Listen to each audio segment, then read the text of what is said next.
ولقد كتبنا في الزبور من بعد الذكر أن الأرض يرثها عبادي الصالحون إن في هذا لبلاغا لقوم عابدين وما أرسلناك إلا رحمة للعالمين. الحمد لله والصلاة والسلام على سيدنا رسول الله وعلى آله وأصحابه وموالاه. كبران وندموچه እህቶቼ الرحيق المختوم የተሰኘውን ኪታባችንን እየተማማረን 10ኛው ሐለቃ ላይ ያለነው አሁን በዚህኛው ሐለቃ ደግሞ የምንመለከተው ኢንሻአላህ ዲያናቱል አረብ የአረቦች የሃይማኖት ሁኔታ እንዴት ነበር፣ አምልኳቸው እንዴት ነበር የሚለውን እንመለከታለን። አብዛኛው አረቦች የነብዩላህ ኢስማዒልን ዳዕዋ የሚከተሉ ነበሩ። ወደ ኢብራሂም ዲን ዳዕዋ ባደረጉላቸው ጊዜ فكانت تعبد الله وتوحده وتدين بدينه አላህን ትገዛለች፣ አላህን ብቸኛ አምላክ አድርጋ ትገዛለች አረቦች ማለት ነው። በሱም ሃይማኖት ትተዳደር ነበር ማለት ነው። ጊዜው እስከረዘመ ድረስና ያንን የሚገሰጹበትንና አስተምሮውን እስከረሱ ድረስ። ነገር ግን ያም ሆኖ ጊዜው ረጅም ጊዜ ቆይቶ እየረሱትና አስተምሮውን የሚያድስላቸው ነብይም አዲስ ሳይመጣ ቆይቶ ሆኖም ግን ተውሂድ ውስጣቸው ነበር። የተውሂድ ጽንሰ ሐሳብ እንዳለ ነው። አንዳንድ ደግሞ የዲኑ ምልክቶች የሆኑ ነገራቶች ውስጣቸው ይታዩ ነበር ማለት ነው። አምር ብኑ ሉሐይ የሚባለው ሰውዬ እስከመጣ ድረስ አምር ብኑ ሉሐይ የኹዛዓዎች መሪ የሆነ እነርሱም ደግሞ እንደ አዋቂና እንደ ዓሊም አድርገው የሚያምኑበት የሆነ ሰውዬ እስከመጣ ድረስ وقد نشأ على أمر عظيم من المعروف والصدقة والحرص على أمور الدين يسو ትልልቅ ነገሮችን እየሰራ መልካም ነገሮችን እየሰራ ሰደቃዎችን እየሰጠ እንደዚሁም ደግሞ በሃይማኖቱ ጉዳይ ላይ ትልቅ ጉጉት ያለው ሰውና የሚተጋ ሰው ሆኖ አደገ። ከዚህም የተነሳ ሰዎች በጣም ወደዱት፣ ለሱም ታዛዦች ሆኑ። እነሱ ይህን በሚያደርጉበት ሰዓት ከትልልቅ ሊቃውንቶችና ዓሊሞች አድርገው ነበር የሚመድቡት። እንደገና ደግሞ የአላህ ወዳጅ አፋዲል አልአውሊያ አድርገው የሚያስቡ ደረጃ ላይ እስከደረሰ ድረስ በዚያ መልኩ አደገ ማለት ነው የአምር ብኑ ሉሐይ የሚባለው። ከዚያ ከዕለታት አንድ ጊዜ ወደ ሻም ሀገር ጉዞ አደረገና እዚያ ሀገር ላይ ጣዖት ሲያመልኩ አየ። ጣዖትን ሲያመልኩ ሲያይ ይህችማ ለሀገሬም ሰዎች ያስፈልጋቸዋል። እዚያ ከደረሰ በኋላ ምንድነው የምታመልኩት? ምንድነው ይሄ ነገር ሲላቸው ይሄማ አማላጅ አድርገን የምንጠቀመው ዝናብ ሲጠፋብን አጠገቡ መተን እንትን እናደርጋለን፣ ስለት እናቀርብለታለን፣ ቁርባን እናቀርባለን፣ በሽተኞች ሲታመሙብን ወደሱ እንመጀናለን። እንዲህ ብለው ሲነግሩት ይህችማ ለህዝቦቼም ታስፈልጋቸዋለች አለና ጣዖት ይዞ መጣ። فاستحسن ذلك وظنه حقا በጃሂልነትና ጣላ عليهم الامد ከተባሉት ሆኖ ስላለ ይችማ ሐቅ ሊሆን ይችላል ብሎ አመነ ማለት ነው። ከዚያ ምክንያቱም ያመነበት ምክንያት ደግሞ ሻም ትልቅ ሀገር ነው፣ የወህይ ሀገርና ኪታቦች የወረዱበት ሀገር ነው። لأن الشام محل الرسل والكتب فقدم معه ከዚያ ሁበልን ይዞ መጣ ማለት ነው። ሁበልን ይዞ መጣና ካዕባ ውስጥ አስቀመጠው። ለዚያውም ቦታ ደግሞ መርጦ ቤቱላህ ውስጥ ማለት ነው አስቀመጠው። የመካን ሰዎች በሉ እንግዲህ ይህንን አምልኩ ብሎ ወደ ሽርክ ዳዕዋ አደረገላቸው። እነሱም በጀህል የተዋጡበት ጊዜ ስለነበረ ተቀበሉት። ከዚያ ብዙም አልቆየም ያ የሽርክ እምነት በመካ አካባቢና በሒጃዝ ላይ ተሰራጨ ማለት ነው። لأنهم ولاة البيت وأهل الحرم ለዚህ ደግሞ በአጭር ጊዜ ውስጥ ሀገሪቷን ለመቆጣጠርና በሀገሪቷ ላይ ለመሰራጨት ያበቃው የመካ ነዋሪዎች የሃይማኖቱ መሪዎች ተደርገው ይታዩ ስለነበር የካዕባ ኃላፊ እንደመሆናቸውና የእስማኤል የልጅ ልጆችና የእስማኤል ዘር ሐረግ እዛ ያለ እንደመሆኑ የዲኑ ማዕከል መሪዎች ተደርገው ይታሰቡ ስለነበር ከዚያ ይሄ ሽርኩ ሲነሳ መልካም ቢሆን ነው እንጂ በሚለው እሱ ከሻም መልካም ቢሆን ነው እንጂ ብሎ ይዞ እንደመጣው ሁሉ እዚህ ደግሞ አህሉል ሒጃዝ ደግሞ መልካም ቢሆን ነው እንጂ የሚለውን ተቀበሉና የሽርክ እምነት ተሰራጨ ማለት ነው። እና በዚሁ መልኩ ታዲያ የመጀመሪያና ጥንት ጣዖቶቻቸው ተብለው ከሚታወቁት ውስጥ አንዱ መናት የምትባለው ናት። እሷም ሙሸለል የሚባለው ቦታ ላይ የተቀመጠች ነበረች። ሙሸለል የምትባለው ቦታ ደግሞ የምትገኝበት ልዩ ቦታዋ ከቀይ ባህር ዳርቻ አካባቢ ቁደይድ ከሚባለው ስፍራ ቅርብ የሆነ ቦታ ላይ ሙሸለል በሚባል ቦታ ላይ የተቀመጠች ጣዖት ነበረች ማለት ነው እሷ። ከዚያ ቀጥለው ደግሞ ሁለተኛ ላይ ላት የሚባለውን የጣዖት አይነት አምላክ አድርገው ያዙ። እሱን ደግሞ የት ላይ ያሰፈሩት? ጣኢፍ የሚባለው ሀገር ላይ ያሰፈሩት። ከዚያም ዑዛን ደግሞ ፈጠሩ። ዑዛ ደግሞ የሚባለው ዋዲ ነኽላ የሚባለው ሀገር ላይ አስቀመጡት። هذه الثلاثه اكبر اوثانهم እነዚህ ሶስቶቹ እንግዲህ ትልቁ የጣዖት ዋናዎቻቸው ናቸው። أفرأيتم اللات والعزى ومناة الثالثة الأخرى ألكم الذكر وله الأنثى ብሎ አላሁ ሱብሓነሁ ወተዓላ እንደሚያነሳው ማለት ነው። ከዚያ ያው የሽርክ አምልኮ እንግዲህ እየተስፋፋ መጣ በሀገሪቷ ላይ። በአጠቃላይ ወሰኖች በዙ፣ ጣዖቶች በዙ። የመንደሩ ዐምር ብን ሉሐይ ታዳ ተጨማሪ እንትን ደግሞ ርእይ ነበረው ማለት የጅን የሚያዘው ጅን ነበረው፣ እንደ ጠንቋዮች ማለት ነው ነበረውና ከዚያ ያ ጅኑ ምን ነገረው? የኑህ ህዝቦች አማልክቶች እኮ ወድ፣ ስዋዕ፣ የጉት የሚባሉት አማልክቶቻቸው ጅዳ ውስጥ እንዲህ አይነት ቦታ ላይ ተቀብረው አሉ ብሎ ነገረው። ከዚያ ሄደና ያን ቦታ አስቆፍሮ አወጣቸው።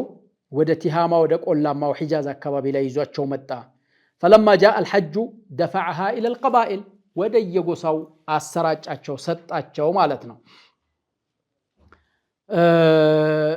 ከዚያም የተነሳ እንግዲህ የጣዖት አምልኮና ይሄ ሽርኩ እየተስፋፋ ከመምጣቱ የተነሳ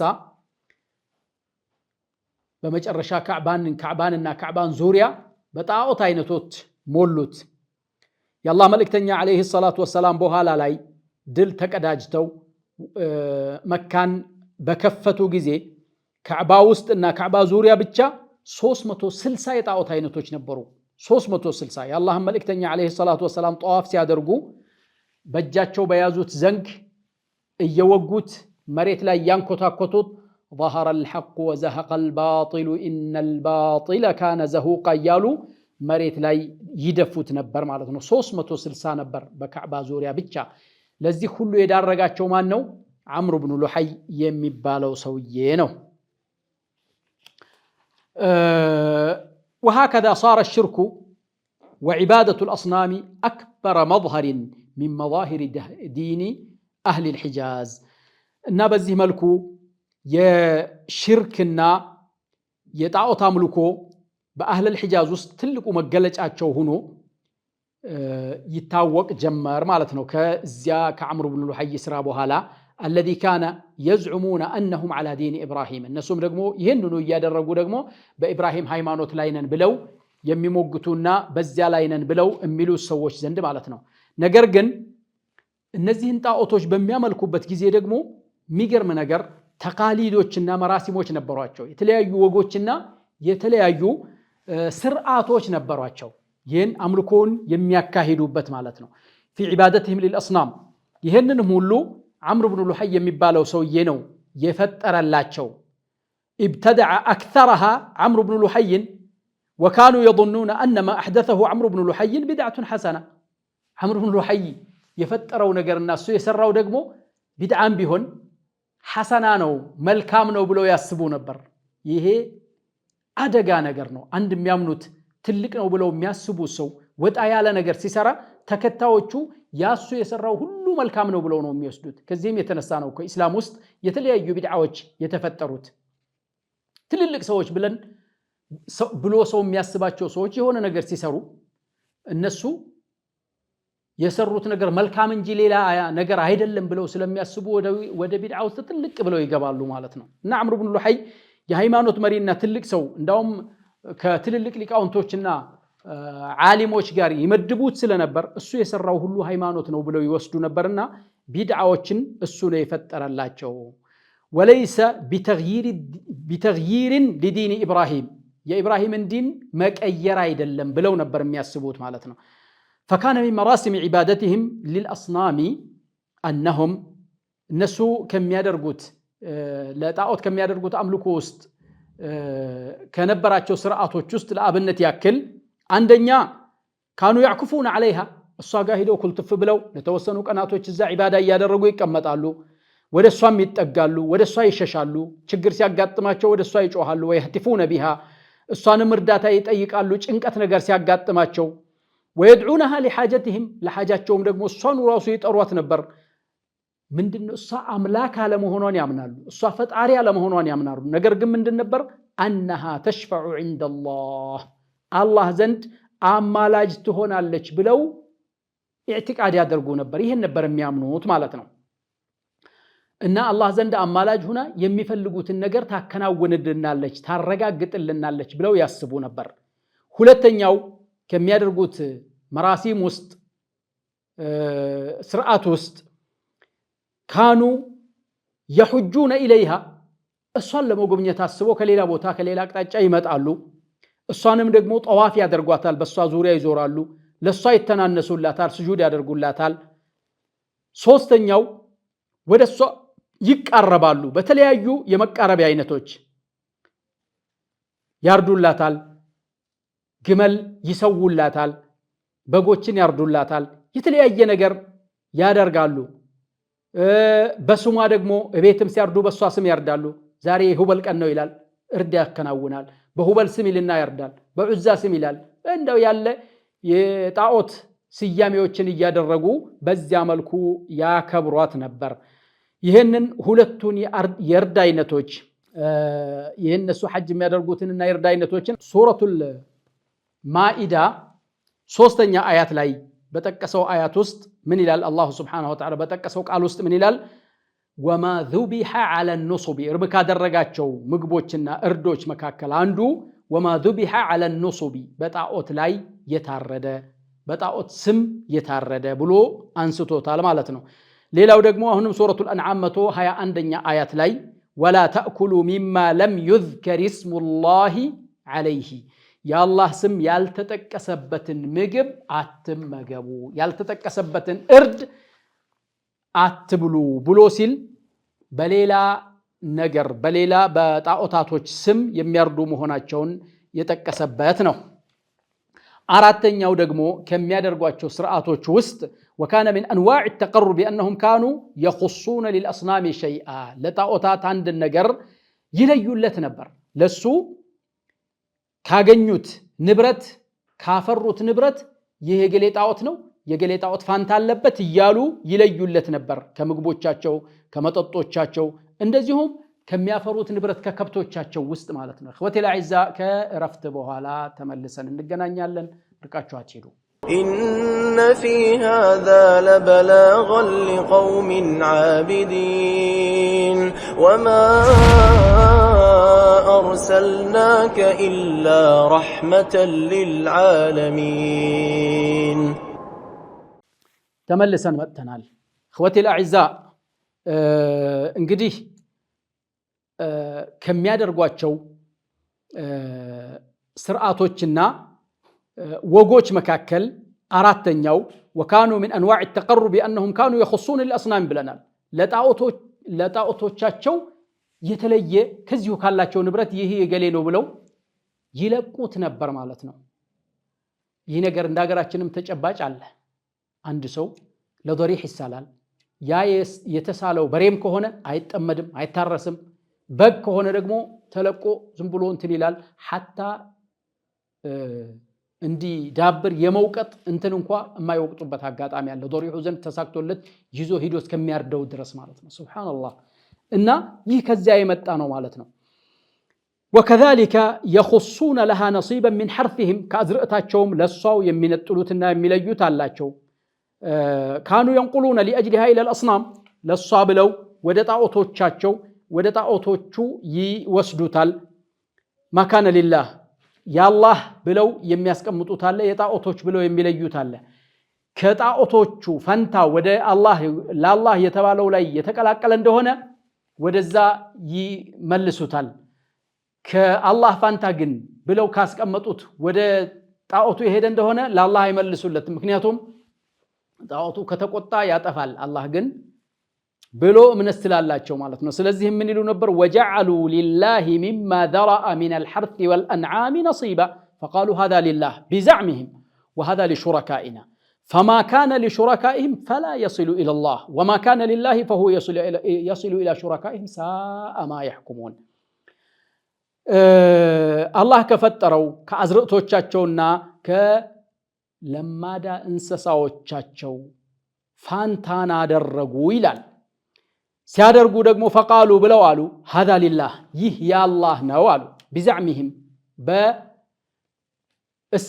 በእሳቤዎቻቸው ማለት ነው وهذا لشركائنا ይህ ደግሞ የአማልክቶቻችን ነው የሸሪካዎቻችን ናቸው ብለው አሉ ይላል فما كان لشركائهم فلا يصل الى الله የጣዖቶቹ የሆነ ለአላህ አይደርሰውም وما كان لله فهو يصل الى شركائهم የሹረካዎች የሆነ ደግሞ ያላህ የሆነ ደግሞ ለሹረካዎቻቸው ይደርሳል ሳማ ያህኩሙን ይላል የሚፈርዱት ፍርድ ምንኛ የከፋ ሆነ ምንኛ ከፋ ይላል አላህ Subhanahu Wa Ta'ala وكان من انواع التقرب الى الاصنام النذر في الحرث والانعام እንደገና ከሚያደርጉት ቁርባኖች ውስጥ ደግሞ አንዱ ስለት ማቅረብ ከአዝርዕትም ሆነ ከእንስሳቶች وقالوا هذه انعام ይላሉ እነዚህ እንስሳዎች ናቸው وحرث ይሄ ደግሞ አዝርዕት ነው حجر لا يطعمها الا من نشاء የተገደበ ነው እኛ የፈለግነው ሰው እንጂ ሊመገበው አይችልም بزعمهم وانعام حرمت ظهورها ከእንስሳቶቹ ውስጥ ደግሞ ለጭነት ለመጋለብና መጓጓዣ ከመሆን ወገቡ የተጠበቀ አለ وانعام لا يذكرون اسم الله عليها ሲያርዱት የአላህን ስም የማይጠቅሱበት ደግሞ አለ افتراء على الله ይህንን ሁሉ ያደረጉት ደግሞ አንድ መለኮታዊ ማስረጃ ኖሯቸው ሳይሆን በአላህ ላይ በመቀጣጠፍ ይህን ያደረጉት ነበር ማለት ነው ከዚህ የተነሳ እንግዲህ ከነዚህ እንስሳቶች ውስጥ የተለያዩ ስያሜዎችን ሰጥተዋቸው ያደርጉ ጀመር وكانت منها البحيرة والسائبة والوصيلة والحامي بحيرة የሚሉት አለ ሳኢባ የሚሉት አለ እንደዚሁም ወሲላና حامي የሚሉት አለ እነዚህ ሁሉ ስያሜዎች በአማልክቶች ስም የተሰየሙ ስያሜዎች ናቸው ابن اسحاق عليه رحمة الله من ይላሉ بحيرة ብሎ ማለት بنت السائبة የሳኢባ ልጅ ነው አሉ بحيرة የተባለው ሳኢባም ሆነች በሂራ ደግሞ ማለት ነው በሂራ ብሎ ማለት هي ምንድነው ሳኢባ የምትባለው هي الناقة اذا تابعت بين 10 اناث ليس بينهن ذكر سيبت አንዲት ግመል 10 ልጆችን አከታትላ ወልዳ ከአስሮቹም ውስጥ አንድ ወንድ ሳይቀላቀል ሴቶችን ብቻ አከታትላ ከወለደች ሲበት ትተዋለች ይቺ ራሷን አስጠበቀች ያማልክቶች ናት ትባላለች ልቅ ትደረጋለች አትጫንም ወላይ ማንንም አይወጣባትም ዕቃም አይጫንባትም ጸጉሯም አይላጭም ወበሯ ማለት ነው እሱን ለሌላ ለኸይማ ለምናምን ስራ ይተቀሙት ስለነበር ከዚያ በኋላ ግን እንደ ተጠበቀ ይቀመጣል ወተቷንም እንግዳ ሰው እንጂ የቤት ሰውና የአካባቢ ሰው ለመጠጣት አይፈቀድለትም እንግዳ ከመጣ ግን ለእንግዳ ትታለባለች እሷ ማለት ነው ምክንያቱም ያምላክ ናት ለሰደቃና ለቸርነት መልኩ ብቻ ነው የምትኖረው በእነሱ እምነት ማለት ነው فما نتجت بعد ذلك ከዚያ በኋላ የምትወልደው ነገር ሴት ከሆነች ሹቀት اذنها ጆሮዋ ይተለተልና ለምልክትነት ያችም ትለቀቃለች ከአስሩ ሴቶች አከታትላ ከወለደቻቸው በኋላ 11ኛ ከወለደች ያቺ የተወለደችዋ ሴት ከሆነች ትለቀቃለች ከናቷ ጋር እሷ ደግሞ እንተባላለች እሷም ሳኢባ ትባላለች فلم يركب ظهرها ولم يجز وبرها ወገቧም ለጭነት አይውልም እንደገና ጸጉሯም አይላጭም እንደናቷ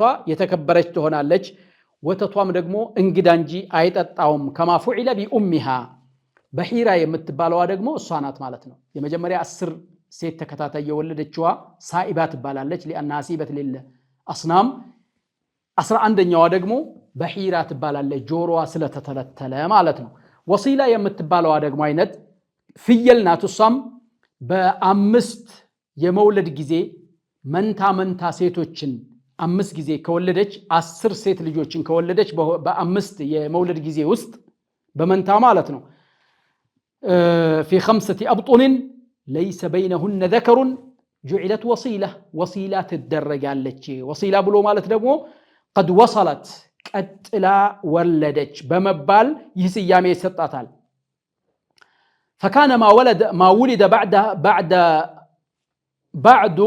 بعد ذلك للذكر منهم ከዚያ በኋላ የሚወለደው ለወንዶች ብቻ ይሆናል نعم ሴቶች ከዚያ ላይ ፈንታ የላቸውም ይሄ አንዱ የኢስቲብዳዲና የጭቆናው መንገድ ነው دون إناثهم إلا أن يموت እንደው እንጂ በህይወት እያለ ወንዶች ብቻ ናቸው ወተቱን የሚጠቀሙት ከሞተ ግን ሴቶችም ወንዶችም አንድ ላይ ተሰባስበው ይበሉታል ሃሚ የሚባለው ደግሞ አንድ ኮርማ ነው የግመል ኮርማ ማለት ነው በተከታታይ 10 ሴቶችን የወለደ እንደሆነ እሱ በጠቃው ማለት ነው حما ظهره ይባላል ወገቡን ጠበቀ ይሉታል አይጫንም አይጋለብም ጸጉሩ አይላጭም እሱ እንግዲህ ያው ለመጥቃት ብቻ ይለቀቃል ማለት ነው وفي ذلك أنزل الله عز وجل ما جعل الله من بحيرة ولا سائبة ولا وصيلة ولا حام ولكن الذين كفروا يفترون على الله الكذب وأكثرهم لا يعقلون ይላል الله عز وجل بحيران አላደረገም ሳኢባንም እንደዚሁ አላደረገም ህግ አልደነገገም ማለት ነው ወሲላንም ሃምን የሚባሉትን እነዚህን የቆጣጠሯቸውን ስሞች ሁሉ አልደነገገም ነገር ግን እነዚያ በአላህ የካዱ የሆኑት ሰዎች ዝም ብለው ተነስተው ውሸትን ይቀጣጥፋሉ በአላህ ላይ ማለት ነው አብዛኞቻቸው የሚሰሩትን ማያውቁ አይምሮአቸው የማይሰራ የሆኑ ናቸው ወአክثرهم لا يعقلون ይላል አላሁ عز وجل በሌላ አያት ደግሞ ይሄንኑ ሲዳስስ አላህ ምን አለ وقالوا ما في بطون هذه الانعام خالصة لذكورنا አሏል በዚህች እንስሳ ሆድ ውስጥ ያለው ካሁን በኋላ ወሲላ ሆናለች ለወንዶች ብቻ ነው የሚገባው ومحرم على ازواجنا በጥንዶቻችን በሴቶቻችን ላይ እርም ነው ብለው ይላሉ ነገር ግን ያው እርም ነው ያሉት ደግሞ የሞተ ጊዜ فهم فيه شركاء በሱ ላይ ይጋራሉ ወላ አላህ Subhanahu Wa Ta'ala በእነዚህ በሃምና በወሲላ በመናም በተባሉት ስያሜዎች ላይ ሌላም አይነት ሙፈሲሮች ዘግበዋል ከዚያ ውስጥ ግን ይሄንን አቀረበልን ባለ الرحيق المختوم ማለት ነው ጀሚል سعيد بن المسيب عليه رحمة الله እዚህ ቦታ ላይ ግልጽ ያደረጉት ነገር አንዓም أن هذه الأنعام كانت لطواغيتهم እነዚህ አሁን የተጠቀሱት ስያሜዎች ሁሉና የተለቀቁ እንስሳቶች የጣዖቶቻቸው ናቸው ለነሱ የተለቀቁ ናቸው በማለት ዘግበዋል ሐዲሱም መርፉዕ ነው أن عمرو بن لحي أول من سيب السوائب እነዚህን ሳኢባዎችን መጀመሪያ መተው የጀመረው አሁንም መጀመሪያ ጣዖትን በአርض الحجاز ላይ ያመጣው عمرو بن لحي እንደሆነ ሁሉ ይሄንንም ስያሜና እንዲህ አይነቱን ትርብስብስ አምልኮ ያመጣው አሁንም عمرو بن لحي ነው ብለው ጠቅሰዋል سعيد بن المسيب عليه رحمة الله አረቦች በዚህ ሁኔታ ላይ ያሉ ይሄን ሁሉ እየሰሩ በጣዖቶቻቸው ላይ ምንድን ነበር የሚያስቡት ሙዕተቂዲን انها تقربهم الى الله ወደ ጌታ ታቀርበናለች ይያሉ አላህም ዘንድ አማላጅ ናት ይያሉ ይሄን ያደርጉ ነበር ይላል አላሁ عز وجل ይሄንንም ሱረቱ ዙመር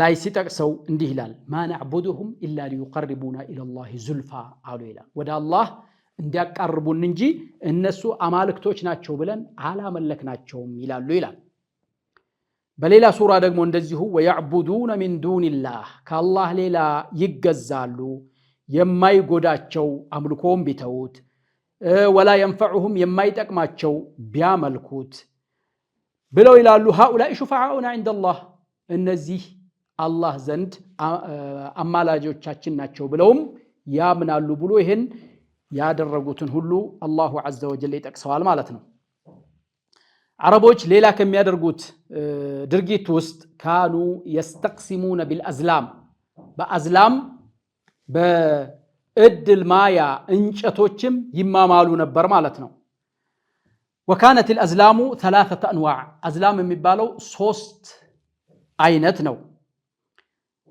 ከፊሉ ነዓም የሚል ጽሁፍ የተጻፈበት ከፊሉ ደግሞ ላ የሚል የተጻፈበት ከፊሉ ደግሞ ባዶ የተደረገ ማለት ነው والزلم القدح الذي لا ريش فيه كانوا يستقسمون بها فما يريدون من العمل من نحو السفر عندن سرا አያስቡም ጉዞ ማድረግን ጋብቻ መፈጸምን የመሳሰሉትን ነገሮች እዚያ ሄደው ያንን እድላቸውን እስከሚያዩ ድረስ فإن خرج نعم عملوا به نعم የሚለው የወጣ እንደሆነ ያንን ያሰቡትን ነገር ይተገብሩታል ላ የሚል ከወጣ ደግሞ ያንን ነገር ይተውታል نعم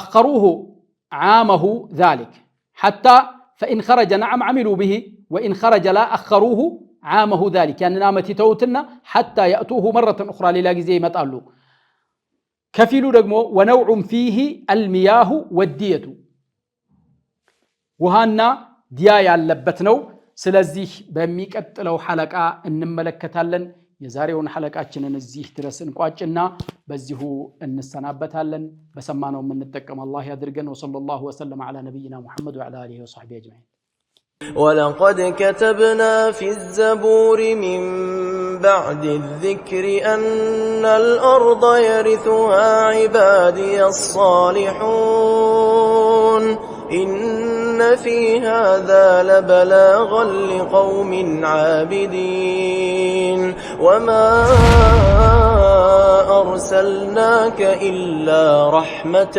للعالمين